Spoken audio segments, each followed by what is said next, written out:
Assalamualaikum warahmatullahi wabarakatuh. Perkenalkan, nama saya Jihan Nurasana dengan NIM 2024 143518.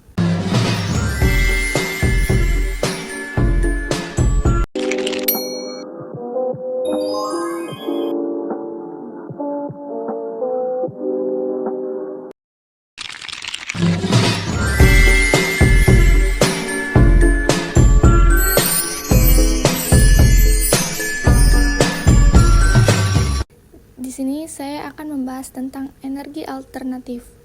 Sebelum saya membahas energi alternatif, apakah adik-adik tahu apa itu energi alternatif? Oke, baiklah. Jadi, energi alternatif adalah semua jenis energi yang digunakan untuk menggantikan energi konvensional. Baiklah adik-adik, sebelum kita melanjutkan materi tentang energi alternatif, marilah kita melihat dulu lagu tentang energi alternatif.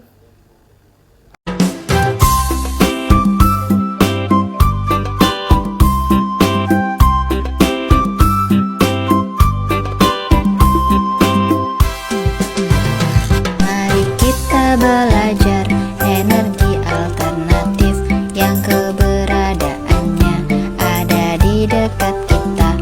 Untuk mendapatkannya tidak perlu biaya. Angin, air, dan juga matahari. Energi alternatif bisa mengganti fosil yang keberadaannya sulit diperbarui. Untuk mendapatkannya butuh banyak biaya. Minyak, bumi, gas alam, batu bara.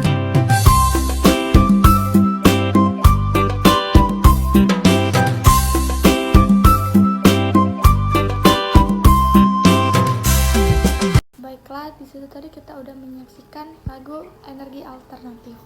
Dan sebelumnya juga kita sudah membahas tentang apa itu energi alternatif. Selanjutnya, apa saja sih jenis-jenis energi alternatif? Yang pertama itu energi surya atau matahari. Energi surya juga itu bisa disebut dengan energi matahari. Lalu, apa itu energi matahari? Apakah adik-adik tahu apakah itu energi matahari? Jadi, energi surya atau bisa disebut dengan energi matahari adalah jenis energi terbarukan yang memanfaatkan sinar matahari untuk menghasilkan listrik atau panas. Proses konversi ini dilakukan menggunakan solar panel. Nah, adik-adik, jadi energi surya juga memiliki keunggulan.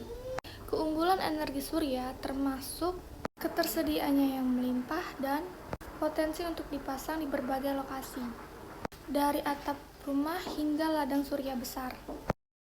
Juga ada beberapa keunggulan energi surya. Baiklah, yang pertama, ramah lingkungan, dan yang kedua, aplikasi yang fleksibel, dan yang ketiga, biaya operasi rendah, yang keempat, mendukung regulasi pemerintah dan insentif, dan yang kelima, kontribusi terhadap transisi energi. Baiklah, itu tadi bagian-bagian dari keunggulan energi surya. Oke, selanjutnya yang kedua yaitu energi angin. Energi angin adalah salah satu bentuk energi terbarukan yang paling efisien dan terus berkembang pesat di banyak negara. Terus, energi angin juga dihasilkan dengan menggunakan turbin angin yang mengkonversi energi kinetik dari angin menjadi listrik. Dan turbin ini juga dapat ditempatkan di darat atau di laut. Selanjutnya, yang ketiga, energi panas atau disebut dengan geothermal. Energi ini digunakan untuk menghasilkan listrik dengan memanfaatkan uap air panas yang tidak mencemari lingkungan.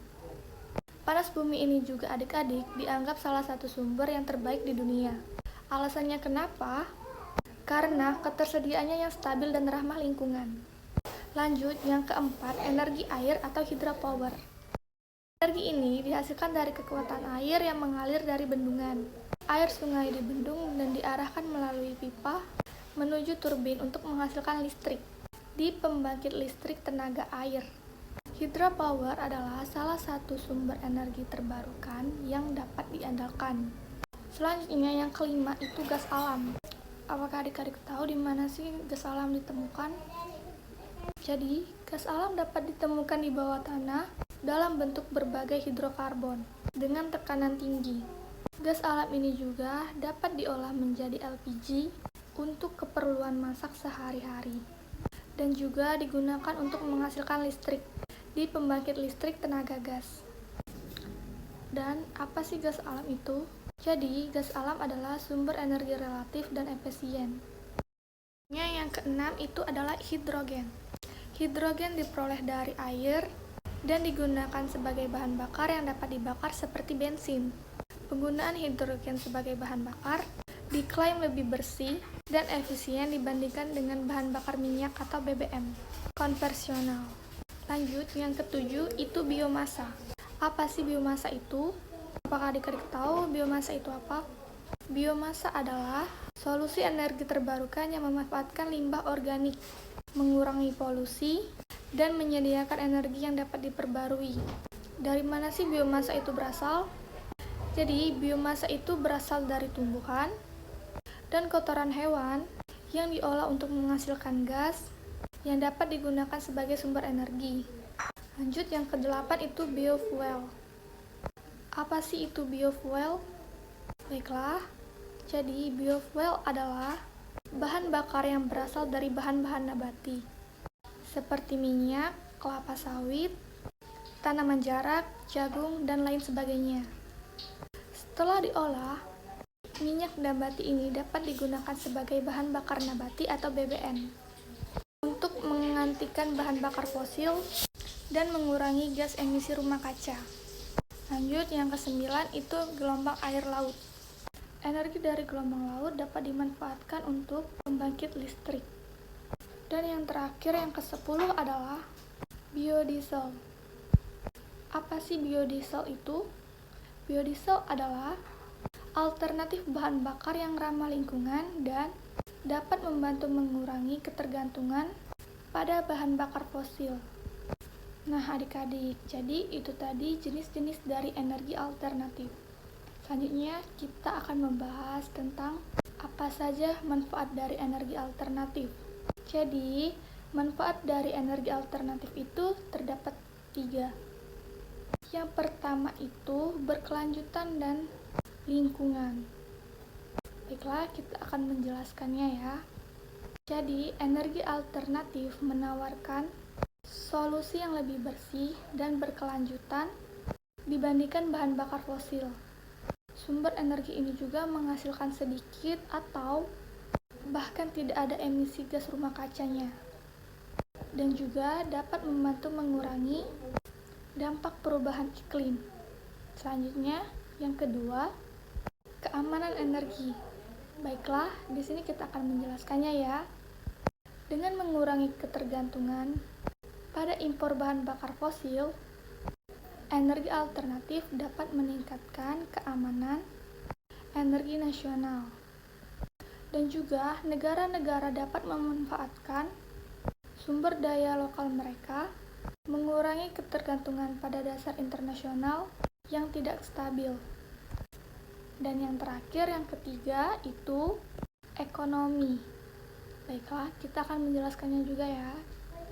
Investasi dalam teknologi energi alternatif menciptakan peluang kerja baru dan mendorong inovasi teknologi.